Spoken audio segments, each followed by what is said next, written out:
Ayan, dahil nga napunta tayo sa palengke ng Limay at nakakita tayo ng melon, eh, namili na nga tayo nito at nabili natin 'tong isang peraso na ito ng ₱88.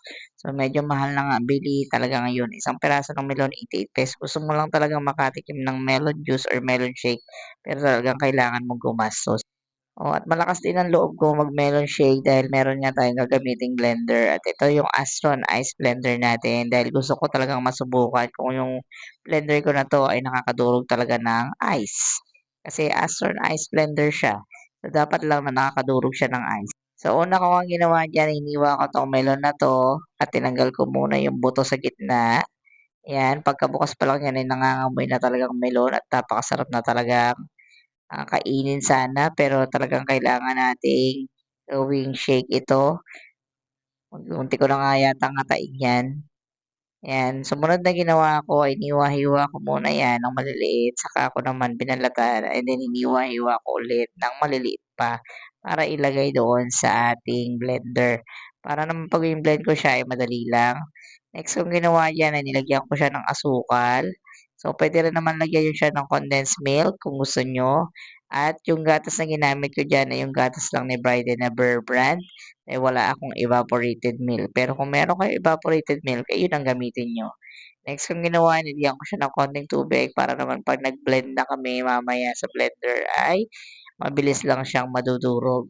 Okay, so sumunod na ginawa natin ay nilagyan natin itong ice cubes na kita niyo naman yung silicone molder natin, eh, napakaganda ng nagagawang yellow at napakadali lang natatanggal. Wala ng kahirap-hirap. So, ayan, ilalagay mo lang sa ref mo at lalagyan ng tubig, titigas na yan. And then, ayan, magagamit mo na siya sa mga gusto mong pagkain katulad ng shake. And then, ayan, kung gusto mo rin ng mga ganyang item o product na like this silicone molder tsaka ng Astron blender nito, ilalagay ko na lang yan link dyan sa aking description box. So, ayan. Yan, i-shake na nga natin yan at nakulangan pa nga tayo dyan kaya dinagdagan ko pa yan ng tubig. Hindi ko na nga yan ginawang shake, ginawa ko na nga yan juice kaya yan, napakarami ng tubig kasi tatlo naman kaming iinom niyan at talaga namang mabibitin kung talagang konti lang ang magagawa natin. So, ayan. Tinikman ko nga muna yan dyan. Tinignan ko kung anong kulang. Kulang ba yan sa tamis o kulang ba yan sa gatas? At nakita ko na kulang yan sa asukal. Kaya ayan, nagdagdag tayo ng asukal dyan. At nilagyan na rin natin ng ilang takal ng gatas yan. And then after yan, i-blend ko na lang din ulit yan para ma-mix ang mga ingredients. At ayan, tapos na tayo sa ating ginagawang melon shake, melon juice. At ayan, pwede na